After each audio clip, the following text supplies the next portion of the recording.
नमस्कार. पाचव्या सत्रामध्ये आपलं सर्वांचं स्वागत. खरं म्हणजे आधीचं जे सत्र झालं फार सुंदर आणि एक वेगळ्या विषयावर, म्हणजे सगळ्यांच्या आवडीचा विषय सिनेमा वगैरे. आता साहित्य म्हणजे साहित्याची व्याख्या काय, तर ते जीवनाच्या सोबत असते अशीही व्याख्या केली जाते. माझ्यासमोरचा प्रश्न असा आहे की जे जीवनाच्या सोबत असते ते साहित्य, की ज्याच्यासोबत जीवन पुढे जाईल ते साहित्य, हा महत्त्वाचा प्रश्न आहे मला वाटते. आणि इथे मान्यवर आहेतच, ताई आहेत, रावसाहेब आहेत. तर मी त्यांना, आपला विषय आहे की मराठी साहित्य आणि सामाजिक परिवर्तन. मी लक्ष्मणराव सरांना एक पहिला प्रश्न विचारतो, जास्त काही न बोलता, की सामाजिक परिवर्तनामध्ये मराठी साहित्याचा अलीकडच्या म्हणा किंवा आधीच्या म्हणा असे वेगवेगळे टप्पे आपल्याला करावे लागतील. आधुनिक साहित्य आहे, जुनं साहित्य आहे, संत साहित्य म्हणूया, आणि आताच मग हे. तर यात साहित्याचा सामाजिक परिवर्तनाशी मराठी साहित्याचा प्रामुख्यानं किती संबंध आहे, कसा संबंध आहे असं आपल्याला वाटते? या संदर्भात थोडक्यात मग आपण पुढे पुढे जाऊया. आपलं धन्यवाद. हॅलो. आपल्या सगळ्यांचं मी अभिनंदन करतो. साहित्य हा विषय तर माझा लहानपणापासूनच राहिलेला आहे आणि मराठी साहित्य हे सर्वश्रेष्ठ साहित्य मानले जाते. बंगाल साहित्य, मराठी साहित्य, उडीसा साहित्य या साहित्याचं नाव आहे. आणि एक चर्चित पुस्तक शिवाजी सावंतची, पहिलं संस्करण त्याचं 1967मध्ये प्रकाशित झालं होतं. त्या पुस्तकांना लोकांना साहित्याची आवड शिकवली. तेव्हा ते पु ल देशपांडे पण होते, नाटककार पण होते. पुस्तकं वाचून साहित्य आपण समोर घेतो किंवा साहित्याबद्दल आपल्याला आवड असते. आता परिवर्तनाचा जो प्रश्न आहे, परिवर्तन म्हणजे काय? 40 वर्षात बरंच काही फरक पडते.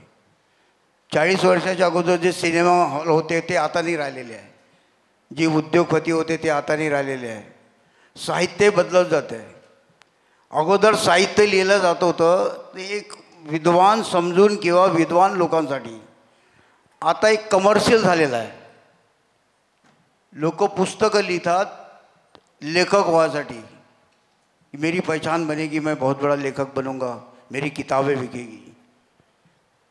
किताबें कैसे बिकते ये तो शायद लक्ष्मणराव जानता है. और साहित्य, किताबें बिकते का मतलब साहित्य बिकता है.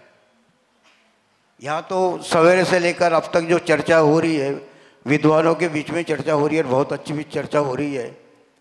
लेकिन जहाँ तक प्रश्न है पुस्तकों का, ये ज़्यादा महत्व का है. पुस्तकें छपती है क्या? छपती है तो बिकती है क्या? बिकती है तो कहाँ बिकती है? कौन सी भाषा बिकती है? अभी भोजन अवकाश के समय सर जी ने मुझे एक प्रश्न किया था कि आपने अपनी सारी पुस्तकें मराठी में क्यों नहीं प्रकाशित की.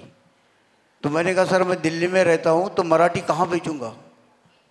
लेकिन दिल्ली में रहकर मैं हिंदी बेच सकता हूँ, मराठी नहीं बेच सकता. लेकिन मराठी के लिए मुझे महाराष्ट्र में आना पड़ेगा. तो सवाल मार्केट का है. साहित्य को हम केवल परिवर्तन से नहीं देख सकते, हम मार्केटिंग के रूप में भी देख सकते. हमारे पाठक कितने, हमारे पाठक पढ़ते हैं क्या, हमारे पुस्तकों पर समीक्षा लिखी जाती है क्या, आलोचना लिखी जाती है क्या. अभी पिछले सत्र में मैं बोला था, जो कुछ भी बोला था कुछ व्यक्तियों को वो पसंद नहीं आता, उन्हें वो आलोचना लगा. लेकिन यही बातें मैं दिल्ली में करता तो दिल्ली की महिलाएं कहती लक्ष्मणराव ठीक कह रहे हैं कि दिल्ली का माहौल वही है. और यदि मैं गांव में जाता तो गांव वाले कहते इसे क्यों बुलाया यहाँ पर. तो प्रश्न अपने माहौल का है. साहित्य का भी एक माहौल है. जी बोलिए. हां, मी ताईंना विचारतो, जसं सरांनी सांगितल्याप्रमाणे की बाबा प्रश्न असा आहे की आमचा ऑडियन्स किती आहे, वाचक किती आहे, आमची संख्या किती आहे. दुसरी महत्त्वाची गोष्ट की त्याच्यावर समीक्षा केली जाते का, लिहिली जाते का, बरोबर आहे, ती लोकांपर्यंत पोचते का, आणि त्यानंतर मग त्याला प्रतिसाद कसा मिळतो हे आपण म्हणतो. पण हे खरं आहे का ताई? मी तुम्हाला प्रश्न विचारतो की समीक्षा लिहिली गेली तरच पुस्तक किंवा एखादी कला किंवा कविता मोठी होईल. समीक्षा लिहिलीच गेली नाही तर ते लोकांपर्यंत जात नाही का, किंवा ते अस्सल साहित्य असत नाही का, हा माझा प्रश्न तुम्हाला आहे. असं काहीही नाही आहे. समीक्षक आणि समीक्षकीय व्यवहार हा एक स्वतंत्र व्यवहार आहे. क्रिएटिव्ह रायटिंग हा एक स्वतंत्र व्यवहार आहे. मुळामध्ये होतं काय माहिती आहे का, साहित्याची निर्मिती आणि साहित्याचा व्यापार ह्या दोन स्वतंत्र गोष्टी आहेत. त्या एकत्र केल्या की ह्यातले बरेचसे गोंधळ आपले होणार आहेत. हे आधी आपण धरून चालूया. आता जो प्रश्न आहे सामाजिक परिवर्तन होतं का, तर 100% होतं. पण ते एकाच एक पद्धतीने होत नाही हो. म्हणजे असं होत नाही की गोळी दिली ताप उतरला, असं नसतं ते. ती एक अतिशय संथ प्रक्रिया आहे. म्हणजे थोडी तुलना करायची तर मी असं म्हणेन की ते आयुर्वेदिक औषध आहे की जे रोगाला बरं करत नाही, रोग्याला बरं करतं, अशी त्याची शक्ती आहे. तर नक्की परिणाम होतो. एक सहज आठवला म्हणून किस्सा सांगते की दुसऱ्या महायुद्धाच्या काळात, म्हणजे मी हे वाचलेलं आहे फक्त, असं काही झालं की इंग्लंडमधलं युद्धाच्या वरच्या खात्यांचे सगळे पैसे संपले आणि आता पैसे शिल्लक नाहीत. तेव्हा सेनापती चर्चिल साहेबांना भेटायला गेले आणि त्यांना असं म्हणाले की सर, आता आपल्याकडे तर काही पैसे नाहीत, पण आपल्याकडे साहित्य विभागाचा सगळा पैसा शिल्लक आहे, कारण तो काही युद्धामुळे वापरलाच गेला नाही. तर ते म्हणाले की मग तो आपण युद्धाकडे वळवूया का, काय फरक पडतो. तेव्हा चर्चिलनी चिरूट ओढत असं उत्तर दिलं, well you can do it, but then what are we fighting for. असं हे मी खूप ढोबळ मानाने सांगते, अशा अर्थाचा एक किस्सा आहे. मुद्दा काय आहे की साहित्याचं प्रयोजन काय आहे, साहित्य का जगवायचं आहे, का टिकवायचं आहे. आत्ता वेळ कमी आहे म्हणून मी असं वर्षाचं सांगू शकत नाही, पण माझ्या ह्या 50-60 वर्षाच्या वाचनाच्या आयुष्यात 7-8 असे लँडमार्क्स आहेत. त्यांनी डिस्टिंक्ट फरक पडला. उदाहरणार्थ रामनगरी हे पुस्तक आलं.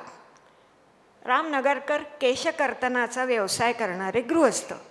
तोपर्यंत साहजिकच उच्चभ्रू ब्राह्मणांना ते जरा वेगळ्या वर्गाचे वाटले. पण ते पुस्तक आल्यानंतर मराठीमध्ये विविध कनिष्ठ व्यावसायिकांची पुस्तकं आली. हा इतिहास आहे, हा आपण बघू शकता. आमच्या पिढीपर्यंत आलात तर 90 साली आहे मनोरथ तरी हे पुस्तक आलं, सुनीताबाई देशपांडे यांचं. अतिशय यशस्वी पुरुषाच्या बायकोला त्याच्याविषयी काहीतरी नाराजी आहे असं त्यांनी दिसलं. पगडीच्या झिरमिळ्याच हल्ल्या खूप लोकांच्या, की कसं काय, म्हणजे सुनीताबाई देशपांड्यांची का तक्रार असू शकते. मी त्याच्याबद्दल बोलत नाही. कितीतरी महिलांची आत्मचरित्र त्यानंतर आली आहेत. मराठीमध्ये एक मोठा प्रवाहच निर्माण झाला. किंवा बेबी कांबळे, माझ्या जन्माची चित्रकथा हे पुस्तक आलं. तोपर्यंत दलित आणि दलितातली स्त्री ह्यांना उच्चाराची मानसिक शक्तीच नव्हती, पण ती त्या पुस्तकाने दिली की अरे आपणही बोलूया, आपलं बोलणं कोणीतरी ऐकेल. त्याच्यामुळे निश्चित परिणाम होतो. तो संथ गतीने होतो. समीक्षक स्वतःचं पोट भरतात, बाकी साहित्य व्यवहाराला त्यांच्यामुळे काहीही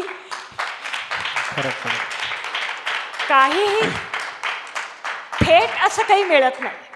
आता आजच्या रविवारच्या पेपरामध्ये माझ्या एका पुस्तकाविषयी समजा 400 शब्द आले. काय फरक पडणार आहे त्यांनी. माझं पुस्तक 10, 20, 25 वर्षात समजा चालेल, त्याच्या नशिबाने चालेल. तेव्हा असं काही मला वाटत नाही. मराठीत तर आपली काय आहे, आपली ज्ञान परंपरा हीच भाषिक आहे. म्हणजे मूळची बोलीतली होती, पुढे ती लेखनातनं आली. त्याच्यामुळे आपल्याला ज्ञान घ्यायचं कुठून, तर शब्दातून घ्यायचं, ही आपली धारणा आहे. त्याच्यामुळे त्याचा नक्की फायदा होतो असं मला वाटतं. आणि त्या दृष्टीने लेखकांनी तेवढं जीव तोडून लिहायला पाहिजे, हा त्याच्यामध्ये प्रश्न आहे. आताच्या ह्या माध्यमातल्या लेखनाबद्दल एवढंच वाटतं म्हणजे की ते काय आहे, इतकं वरवरचं लिहिलेलं असतं, ते वरवर वाचलं जातं, त्याला इतके लाईक्स मिळतात. प्रश्न असा आहे की कागदावर शब्द उमटून पुरतील का लोकांच्या मनावर उमटावे लागतील. ओके. अतिशय महत्त्वाची गोष्ट अशी आहे की समीक्षा हा अनेक लोकांचा वीक पॉईंट आहे. मग त्याला पुरस्कार मिळणं, मग पुरस्कार देणाऱ्या संस्था, शासकीय पुरस्कारांचा तर प्रश्न काही म्हणजे विचारात घेण्यासारखा नाही. आता गंमत अशी आहे की हे पुरस्कार ज्यांना वरच्या लेवलचे पुरस्कार मिळतात त्यातली काही पुस्तकं दुर्दैवानं म्हणा माझ्याकडे याच्यासाठी आली होती. काय ती पुस्तकं आहेत, काय लिहिलं आहे, ताई म्हणतात ते खरं आहे. पण दुसरी गोष्ट अशी आहे की समीक्षक असावेत याबद्दल वादच नाही, समीक्षा झाली पाहिजे, चर्चा झाली पाहिजे. पण दुसरी महत्त्वाची गोष्ट अशी आहे की समीक्षक खऱ्या अर्थानं तेही तितके खोलवर आहेत असं मला वाटत नाही. तर एक विशिष्ट याच्यापर्यंत मर्ढेकर म्हटलं म्हणजे मर्ढेकरांच्या तिथं थांबले म्हणजे थांबले. कुसुमाग्रज ग्रेट म्हणजे ग्रेट. मग ते कुसुमाग्रजांची ती स्वातंत्र्य देवतेची विनवणी किंवा काहीतरी ती अशी जी कविता होती अत्यंत सुमार दर्जाची कविता आहे, पण तिला आपण ग्रेटच म्हणणार कारण ते कुसुमाग्रजांचं आहे. किंवा त्याहीपेक्षा दुसरं उदाहरण द्यायचं झालं, समीक्षकसुद्धा प्रॅक्टिकल नाही आहे. समीक्षकांच्यामध्ये सुद्धा हिंमत पाहिजे, तेव्हा मग त्या समीक्षेची कदर केली जाईल. दुसरी महत्त्वाची गोष्ट मराठीमधलं नाही आहे पण मधुशाला या कवितेच्याबद्दल असं काही हे केलं जाते का बापरे मधुशाला म्हणजे काय, अरे ते सामान्य दर्जाची कविता आहे. एक कवी म्हणून मी सांगतो अत्यंत सामान्य दर्जाची कविता आहे ती. ते टलाटन फलाफ असंच आहे आणि तेच ते यमक. पण कुणीतरी अमिताभ बच्चन मग त्यांचे वडील वगैरे, तर ह्या सुद्धा अंधश्रद्धा आहेत. आणि त्यामुळे मला असं वाटतं थोडंसं एक थोडीशी गोष्ट अशी आहे की जसं आता तुम्ही म्हटलंच की साहित्याच्यामुळे परिवर्तन होते हे खरं आहे, त्याबद्दल वाद नाही. पण परिवर्तन म्हणजे काय नेमकं हा सुद्धा पुन्हा प्रश्न आहे. राजकीय परिवर्तन झालं पाहिजे का, सामाजिक परिवर्तन झालं पाहिजे का. परिवर्तन होताना जसं आता मगाशी फार चांगला विषय होता त्यामध्ये की चांगला प्रोड्युसर असेल आणि व्यवस्थित पब्लिसिटी करणारा असेल तर चित्रपट चालतात, नाहीतर चांगले विषयसुद्धा वाया जातात पिक्चर. मग अशा परिस्थितीमध्ये परिवर्तन कशाला म्हणायचं हा सुद्धा पुढचा प्रश्न आहे. मी तुम्हाला प्रश्न विचारतो की परिवर्तन नेमकं कशाला म्हणायचं आपण. तर प्रश्न हा आहे की जसं आता समीक्षा यांनी म्हटलं त्याची आवश्यकता नाही, आमचे साहेब म्हणून राहिले त्याची आवश्यकता नाही. पण साहित्यामध्ये समीक्षा हा कॉलम आहे, त्याचा जर तुम्ही व्यवसाय करत आहे तर तो प्रश्न वेगळा आहे. आज तो समीक्षाच्या माध्यमातून व्यवसाय होत आहे की मेरे पुस्तक की समीक्षा लिखो बिक जाएगी. अगोदर काय आता कोणतंच वृत्तपत्र समीक्षा लिहत नाही, तशा प्रकारचे पुस्तकं प्रकाशित होत नाही. महत्त्व हे आहे ना, लेखक सगळेच नाही आहेत. सर्वच लोक जे लेखक व्हायला लागले आहेत ते लेखक नाही आहेत. म्हणजे कोणत्या विषयावर काय लिहायचं आहे, कोणता विषय मुलांसमोर मांडायचा आहे त्या पुस्तकाच्या माध्यमातून, हे जास्त महत्त्वाचं. दुसरी गोष्ट मॅडमजीने केली की लढाईचे पैसे संपले पण पुस्तकाचे पैसे राहिले. हाच प्रश्न आज आहे. लायब्ररी जो फंड जाते, शाळा कॉलेजचा लायब्ररीचा जो फंड जाते त्या फंडमध्ये पुस्तकं खरेदीने नाही घेत, हे कालीन पडदे वगैरे घेतले जाते. म्हणजे पुस्तकाचे पैसे दुसऱ्या कामात वापरले जातात आणि लायब्ररी दिसत नाही. लायब्ररी आज त्याचे दरवाजे बंद झालेले आहे. मी दिल्लीच्या 1000 शाळेत गेलो आहे, सायकलनं गेलो आहे आपले पुस्तक विकासाठी. आपले होते म्हणून गेलो आणि आपल्या पुस्तकामुळे या व्यवसायाचा जेवढा मी अनुभव व्यक्तिगत घेतला आहे मला वाटते कोणत्याच लेखकानं घेतला नाही. आणि लेखकाला कशा गोष्टी ऐकायला येतात हे मला अनुभवानं घेतलं आहे. मी ते तर सगळ्यांनाच आहे, लेखक असो, कवी असो, वैज्ञानिक असो, शिक्षक असो, राजकारणी असो, समाजकारणी असो, पत्रकार असो, सगळ्यांना जो घरी बसलेले लोक असतात की नाही ते नेहमीच बोलतात. एक म्हण आहे आपल्या ग्रामीण याच्यामध्ये की घरी राहिली ती शहाणी होते आणि बाजारात गेली ती अडाणी होते. म्हणजे जी बाजारात गेली आणि तिनं काही खरेदी करून आणलं, तिला घरची जी आहे जाऊ किंवा सासू ती म्हणते ते काय वांगे चांगले मिळाले असते हे कशाला आणली, भेंडी चांगली मिळाली असते तुला पाहता येत नाही. हे सगळं आहे. त्याच्यामुळे जे काम करत नाही फील्डमध्ये त्या लोकांचं असं राहणारच आहे, ते बोलणारच आहे. महत्त्वाची गोष्ट कशी आहे, या सगळ्या सामाजिक परिवर्तनामध्ये जेव्हा मी विचारलं त्याप्रमाणे सामाजिक परिवर्तनाच्या दृष्टीनं असेही लोक आहेत की ज्यांची समीक्षाच झाली नाही, पण त्यांचं सामाजिक परिवर्तनामध्ये फार मोठं स्थान आहे, फार मोठं स्थान आहे. याच ठिकाणी तुकडोजी महाराजांचं नाव अनेकदा घेतलं गेलं. तुकडोजी महाराजांच्या नावानं विद्यापीठ आहे. याच विद्यापीठामध्ये, नागपूरच्या विद्यापीठामध्ये तुकडोजी महाराजांचं साहित्य, कविता होत्या, त्या कविताच नाही म्हणून अभ्यासक्रमातून काढून टाका असा आगाऊपणा करणारे लोकसुद्धा आहे. पण तरी तुकडोजी महाराज घराघरात पोचले, गावागावात पोचले, तुकाराम पोचले, त्याहीपेक्षा आपल्या बहिणाबाई बहिणाबाई चौधरीच्या साहित्याची कुठे समीक्षा झाली? आचार्य अत्र्यांच्या ते लक्षात आलं. त्यांना ऑर्डर फार जबरदस्त आहे, छापलं पाहिजे, बरोबर आहे. मुख्य मुद्दा कसा आहे, मला सामाजिक परिवर्तनाच्या संदर्भामध्ये आता ताईंना विचारतो की आता सामाजिक परिस्थिती जी आहे, आताची सामाजिक परिस्थिती जी आहे ती अत्यंत भयावह आहे. महिलांच्या संदर्भात अत्यंत भयावह आहे. बलात्कारी लोक आहेत त्यांचे सुटल्याबरोबर सत्कार केले जातात, बरोबर आहे. बलात्काराच्या संदर्भात तक्रार करायला गेलेल्या मुलीवरच केसेस केल्या जातात. त्यांना त्यांच्या आईवडिलांना जाळून टाकलं जाते, घर पेटवलं जाते, न्यायालय चूप बसते. आणि मग अशा परिस्थितीमध्ये आमचा कवी, त्यातही आता आपण मराठीबद्दल बोलतो आहोत, मराठीमधल्या कवींनी, मी सुद्धा एक छोटासा कवी आहे आणि त्यामुळे माझा प्रश्न असा आहे की मराठीमधल्या कवींनी या संदर्भामध्ये भाष्य केल्याचं काही तुम्हाला असं जाणवते का, दिसते का? समाजामध्ये तो काही आपल्या पुरस्कार घेण्यापुरता आणि समीक्षकांच्या मागे फिरण्यापुरताच कवी आहे, हाही आपल्याला विचार करावा लागेल. देश जळत असताना जर नीरो ते काय ते फिडल वाजवत होता हे जसं असेल तसे आमचे साहित्यिकही शेपट्या घालून बसले असतील तर ते कोणत्या कामाचे, कोणत्या कामाचे? आणीबाणीमध्ये दुर्गाबाई वगैरे वगैरे आपल्याला सगळं माहिती आहे. त्यामुळे मला असं वाटते आता मराठी साहित्यामध्ये जुन्या कवींनी तर केलंच आहे अनेक, आत्ताच्या कवीमध्ये असं काही दिसते का, आणि नसेल तर त्याचं कारण काय असावं? एकतर मला वाटतंय की आपण समीक्षा, खप, विक्री, बक्षिसं याबद्दल बोलूया नको. याचं कारण असं की कुठल्याही क्षेत्रात राजकारण असतं तसं साहित्य क्षेत्रातही असेल. आपला आता तो विषय नाही आहे.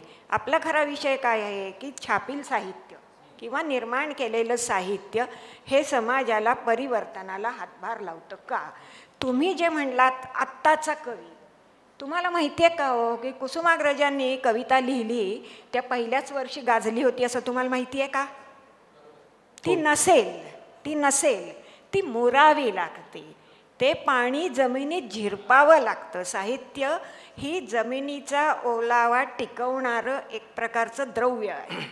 ते हलके झिरपतं, त्याच्यानंतर त्याला दाद येईल किंवा त्याचं कौतुक होईल.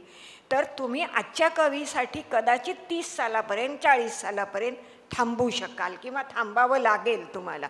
आत्ताच तुम्ही निर्णायक बोलू नका.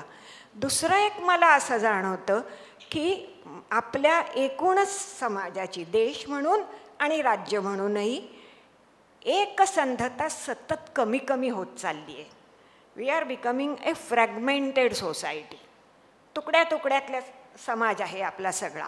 त्याचा परिणाम असा होतो आहे की मला काही काही वेळा हसावं का रडावं कळत नाही की गॅस महाग झाला हा बाईचा प्रश्न आणि पर्यावरण हा पुरुषाचा प्रश्न.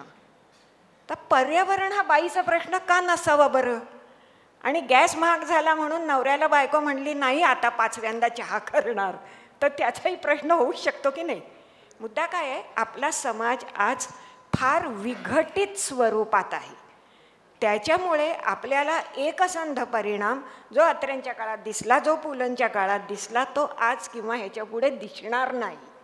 पण हरकत नाही, निदान तुम्ही ज्या वर्गाशी आयडेंटिफाय करता त्याच्याकडनं तरी प्रतिसाद आहे का? उदाहरणार्थ माझ्याविषयी, कारण स्वतःविषयी बोलणं सर्वात सेफ असतं म्हणून सांगते की मी 45 वर्षापूर्वी लिहायला लागले. सामान्य मध्यमवर्गीय गृहिणीच्या चष्म्यातून मी मुख्यत्वे जगाकडे पाहिलं. घराविषयी, कुटुंबाविषयी लिहिलं की ते बायकी असा तुच्छतेचा भाव तेव्हाही होता, आजही आहे. तरीही माझं लेखन वाचून आपल्या आयुष्याचा फेरविचार केलेल्या खूप बायका आहेत. मी परिवर्तन असा एवढा मोठा शब्द वापरत नाही, पण फेरविचार केलेला की अरे हे असं आपण कशाला करत होतो, किंवा आपण जे आदर्श मानले की नवऱ्याला दरवेळी तव्यावरचीच पोळी टाकली म्हणजे मी थोर, तर असं काही नाही आहे. एखाद दिवशी गार पोळी खाऊन काही बिघडत नाही त्याचं, असं समजा मी चेष्टेने लिहिलं. पण ते काहींना भिडलं, ते पटलं, ते बोलणाऱ्या बायका मला भेटतात. मला काय म्हणायचं आहे की परिवर्तन, क्रांती ह्याच्यात आपल्याला जे भव्य दिव्य पाहिजे आहे ते ललित साहित्यातनं होण्याची शक्यता कमी आहे. वैचारिक साहित्यातनं कदाचित होईल. म्हणजे संपूर्ण फ्रेंच राज्यक्रांती असं म्हणतात की फार मोठ्या प्रमाणावर त्याला साहित्याचा आधार होता, तर आपल्याकडे तसं नाही आहे आत्ता. ही गोष्ट खरी आहे. पण मराठी माणसांच्या जेव्हा तुम्ही मगाशी काहीतरी सामान्य कविता आहे वगैरे असं म्हटलात, मला त्याच्याविषयी फार म्हणावंसं वाटतं. काय सामान्य आणि काय असामान्य? सामान्यातल्या सामान्याची म्हणजे मी बच्चनांचं काहीच बोलत नाही, माझा काहीच अभ्यास नाही, तेव्हा मी त्यांची बाजूही नाही, विरोधही नाही, मला माहीत नाही फारसं. मला काय म्हणायचं आहे की बहुसंख्य सामान्य लोकांना त्यात आपलं प्रतिबिंब दिसलं की नाही? ते दिसलं. म्हणजे आता तो मधुशालेमध्ये रोज जाणारा माणूस आहे आणि तिथे त्याला काय काय तसं कोणीतरी होतं आणि मोठ्या संख्येने होतं. त्यामुळे तुम्ही समाजाच्या त्यातल्या त्यात किती मोठ्या गटाच्या हृदयाला हात घालू शकता किंवा त्याला कुठे निजखूण पटते की अरे ही बाई म्हणते ना, हां माझंही असंच घडतं बरं, असं कोणी म्हणतं का? हा फक्त निकष आपण घ्यावा. आपण फार तीव्र परिवर्तन रातोरात लगेच सगळे आपलं बदलतील असं मला वाटतं आपण धरू नये, तर मग ते कठीण पडेल. अतिशय चांगला मुद्दा आहे. काही गोष्टी आपण लक्षात घेतल्या पाहिजे की परिवर्तन म्हणजे काही क्रांती नव्हे, क्रांती होत नाही. साहित्यामधून जे काही होईल ती उत्क्रांती होत जाते. हळूहळू माणूस विकसित होता, जो विचार करतो ऐकतो. महत्त्वाची गोष्ट यामध्ये एक गोष्ट महत्त्वाचा मुद्दा असा आहे की आपल्या व्याख्या बदलत जातात. दुर्दैव कसं आहे की जे लोकांना आवडलं त्याला आपण कधी कधी मान्यता देत नाही. मान्यता देण्याची गरज नाही, अर्थात त्याची गरजच नाही, कारण जनतेचं जे साहित्य असेल ते जनतेचं साहित्य असते. पण एक कविता कोणती, कोणत्या दर्जाची, दुसरी कोणत्या, हे तर आपण ठरवतो, कारण मूल्यमापन करायला बसलो, त्याबद्दल काही वाद नाही. हे मगाशी एक चांगला विषय होता, त्यातला एक मुद्दा मी सांगतो तुम्हाला, तोच विषय सांगतो आणि तुम्ही याच्या संदर्भात, कारण वेळी संपत आलेले, की मराठीमध्ये सुपरस्टार आहे का, नाही झाला. हे फार चुकीचं स्टेटमेंट आहे असं माझं मत आहे. मी म्हणतो मराठीमध्ये जेवढा एक मोठा सुपरस्टार आपल्याकडे होता, झाला, तेवढा सुपरस्टार जगाच्या इतिहासात झालेला नाही आहे, हे तुम्ही लक्षात घ्या. दादा कोंडकेचे ओळीनं 10 पिक्चर्स ज्युबिली हिट झाले, ज्युबिली हिट. लक्षात घ्या तुम्ही, 10 पिक्चर ज्युबिली हिट झाले त्यांनी लोकल भाषेमध्ये. मग लोकांना अपील होत होते ना, गंगू तारुण्य तुझं बेफाम, जसा इश्काचा ॲटम. मनोरंजन आहे, मनोरंजनाच्या पद्धतीनं करणार. झिंग झिंग झिंगाट म्हणजे काय, किंवा काली, आता जाऊ द्या, बाकीचा विषय कमी, वेळ कमी असल्यामुळे. नाहीतर कसं असते, हां नाही ते तो भाग वेगळा. दादा कोंडकेंच्या एका गाण्या त्यांच्यावर अन्याय झाला ना. दादा कोंडकेंच्या गाण्यात आहे तो अश्लील आहे, नाही तो द्वयर्थी आहे. अरे द्वयर्थी किती सिनेमामध्ये गाणी आहेत, किती आहेत, म्हणजे अनेक आहेत, जाऊ द्या, तो विषय नाही. पण महत्त्वाची गोष्ट अशी आहे की आपण आजच्या यामध्ये मराठी साहित्य आणि सामाजिक परिवर्तन यामध्ये मराठी साहित्य परिवर्तनाच्या मध्ये महत्त्वाची भूमिका पार पाडण्यासाठी जवळपास कमी पडलेला आहे. तेवढं काही प्रभावीपणे आजच्या परिस्थितीत, आधीचं होतंच, आधी गरजा जय जयकार क्रांतीचा हे जे आपण कुसुमाग्रजांचं म्हणतो त्यावेळेस ते होतंच. त्या कवितेबद्दल कोणी आक्षेप घेणारच नाही आहे. पण अलीकडचं जर काही त्याच्यामध्ये दुधासोबत पाणी मिसळलं गेलं असेल तर त्या पाण्यामध्ये, त्या दुधामध्ये भेसळ आहे, हे सुद्धा आपल्याला प्रामाणिकपणे मान्य करावं लागेल. आणि तिथे आपण कमी पडतो. मला असं वाटतं समीक्षक कमी पडतात, पत्रकार कमी पडतात, हे महत्त्वाचं आहे. आणि म्हणून आजची वेळ मला वाटते संपत आलेली आहे. आजचे मराठी साहित्य आणि सामाजिक परिवर्तन यामध्ये संत साहित्य जेवढं प्रभावी ठरलं तेवढं आताचं साहित्य, अलीकडचं साहित्य प्रभावी नाही, भूमिका पार पाडण्यामध्ये कुठेतरी कमी पडला आहे, असा निष्कर्ष आपण काढायला हरकत नाही. मला असं वाटतं त्यांनी दुरुस्त व्हावं. मला 1 मिनटं, मी मंगलाताईंना तेच म्हणते, मराठी साहित्य आणि सामाजिक परिवर्तन या विषयावर बोलतोय आणि मी एक फिमेल प्लॅनेट एम्पॉवरमेंटवर आम्ही बोलतो आणि बरंचसं हे काम करतो. त्याच्यामुळे मला क्लोजिंग रिमार्क्स तुमच्याकडनं हवे आहे की या विषयावर तुमचे विशेष टिप्पणी काय आहे. थोडक्यात माझं असं म्हणणं आहे की आज असंख्य प्रकारची माध्यमं लोकांकडे आहेत. त्याच्यामुळे साहित्याचा जो परिणाम त्यांना अपेक्षित आहे, कुसुमाग्रजांच्या काळात असेल, गडकरींच्या असेल, की पुलंपर्यंत सुद्धा, की फक्त छापील शब्द हा एकच नमुना आहे माणसांच्या मनापर्यंत पोचण्याचा. विसावीस आज कित्येक व्हिज्युअल माध्यमं आहेत. व्हिज्युअल ही नेहमीच जास्त संवेदनांना भिडत असल्यामुळे जास्त परिणामकारक असतात. वाचन हे नुसतं डोळे आणि मन, पण व्हिज्युअलमध्ये ती मूवमेंट आहे, रंग आहे, अनेक गोष्टी आहेत. त्याच्यामुळे आज एकमेव साहित्यानेच सगळा परिणाम होईल अशी अपेक्षा करणं बरोबर नाही आहे. साहित्याकडून प्रेरणा घेणारी माणसं असतील, तशीच कदाचित व्हिज्युअल मीडियममधनं प्रेरणा घेणारी माणसं याच्या पुढच्या काळात होतील. मला शेवटी मराठीबद्दल मला एक जरूर म्हणायचं आहे. मी जे बघते आहे त्यावरून मला असं वाटतं की गेली 15-20 वर्ष मराठीतली उत्तम प्रतिभा ही लेखनापेक्षा दृश्य माध्यमाकडे वळली आहे. म्हणजे मग ते OTT असेल, ते सिनेमे असतील, नाटकं असतील, त्यामुळे आज नाटकांचा जास्त प्रभाव होण्याची शक्यता आहे. आता अडलं एका नावाचं नाटक जे करतात, माझ्या मते त्याचा इतका परिणाम होतो बघितल्यावरती, प्रायोगिक नाटक जे आहे ते, त्याच्यामुळे माध्यमांची विपुलता, त्यामुळे काहीच न स्थिरावणं, काळाची प्रचंड गती, ह्या सगळ्या गोष्टी आपण लक्षात घ्यायला पाहिजेत. तरीसुद्धा छापील शब्द हात जवळचा वाटणारा एक वाचक असतोच असतो. जगामध्ये कमी असेल तरी असतो आणि त्याच्यामुळे छापील शब्दांचा परिणाम निश्चितपणे होतो, पुढेही होत राहील.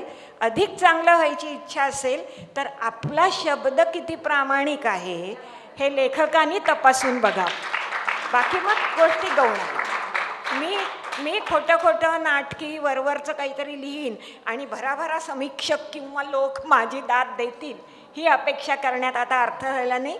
लोक पण आता माध्यम साक्षर झालेले आहेत, हा महत्त्वाचा फरक आहे. मला काही अशी खंत वगैरे वाटत नाही, होऊ शकतं.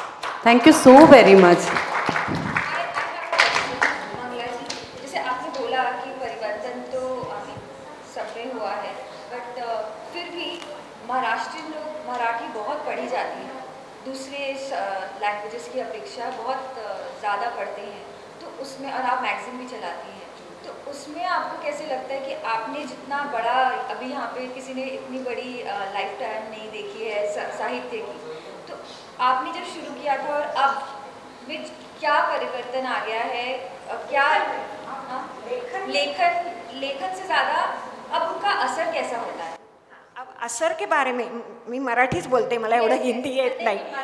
परिणाम होण्याच्या बाबतीमध्ये एक गोळीबंद परिणाम एकाच कलाकृतीचा एकाच समूहावर असा ह्याच्या पुढे होणार नाही.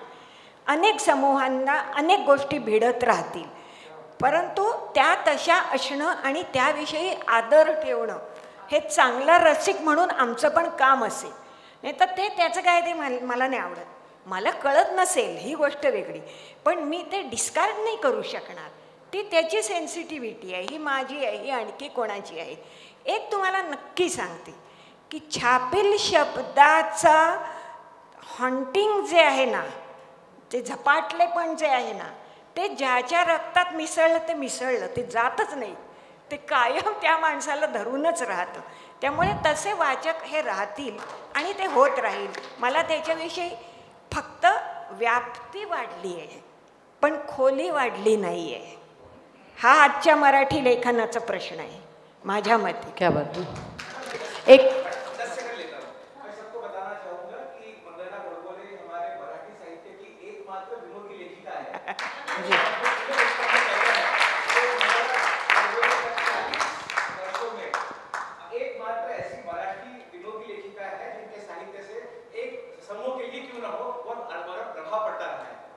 जी धन्यवाद. माझा एक वैयक्तिक प्रश्न आहे, तुम्ही माध्यम बदलण्याचा कधी विचार केला काय? इन्स्टावर येण्याचा किंवा अजून सोशल मीडियावर येण्याचा? काय झालं की माझ्या आयुष्यात माध्यमं खूप उशिरा आली.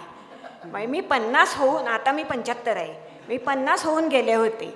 त्याच्यानंतर अशा निष्ठा बदलणं सोपं नसतं, आपण कुठेतरी बांधलेले राहतो. दुसऱ्या बाजूनी ह्या आधुनिक माध्यमं ही पुष्कळदा समूहाची माध्यमं झालेली आहेत आणि आमच्यासारखे जे एकल कोण, म्हणजे आपलं आपण वाचत बसायचं, आपलं आपण लिहायचं, त्याच्यात माध्यमांना एक मोठा धोका आहे की त्यांना खूप वेळा अभिरुचीच्या लोएस्ट कॉमन डिनॉमिनेटरवर यावं लागतं, हो की नाही? कारण मग ते कळतं लोकांना. आता हा जो लोएस्ट कॉमन डिनॉमिनेटर हा सारखा माझ्यावर लादला गेला तर मला नाही चालणार. अरे परत एक मला प्रश्न आहे की आता तुम्ही म्हणाला की तुम्ही you are the youngest with the 75 years, right? तर आता नातवंड पण असतील, तर ही जे परिवर्तन आहे आणि साहित्य आहे, तेव्हा घरी जेव्हा बोलता तेव्हा ती कसं सगळं असतं आणि साहित्य बोलल्या जातं का? माझे नातवंड परदेशी आहेत, त्यांना मराठी येत नाही फारसं, म्हणजे मराठी भाषेचं मर्म कळत नाही, अर्थ कळून काही उपयोग नाही. त्याच्यामुळे आजी काहीतरी करते एवढंच त्यांना वाटतं. पण तरीही ते त्यांचं काहीतरी वाचतात.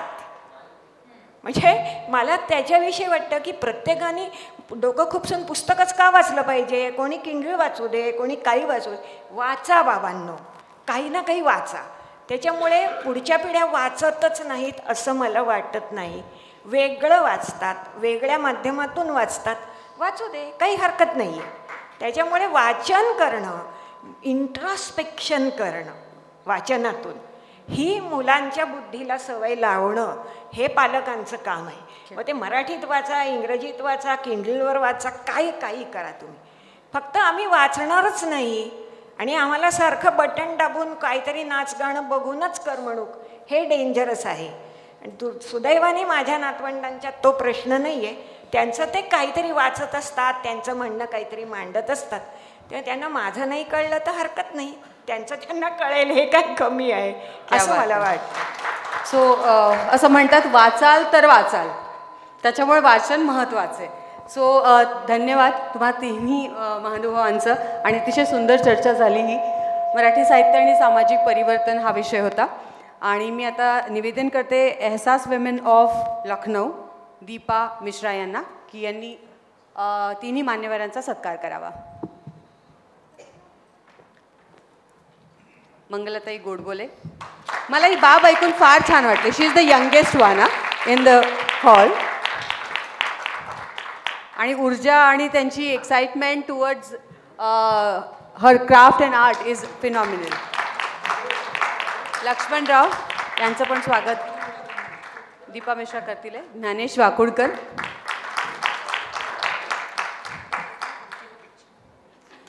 यांच्या एनर्जीला पूर्ण हे कोणाच्या दुसऱ्यांचं काय दुसरे के बस की बात नाही असं म्हणतात.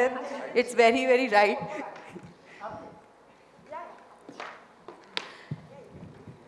हे क्षणचित्र टिपल्यानंतर आपण 6व्या सत्राकडे वाटचाल करणार आहोत.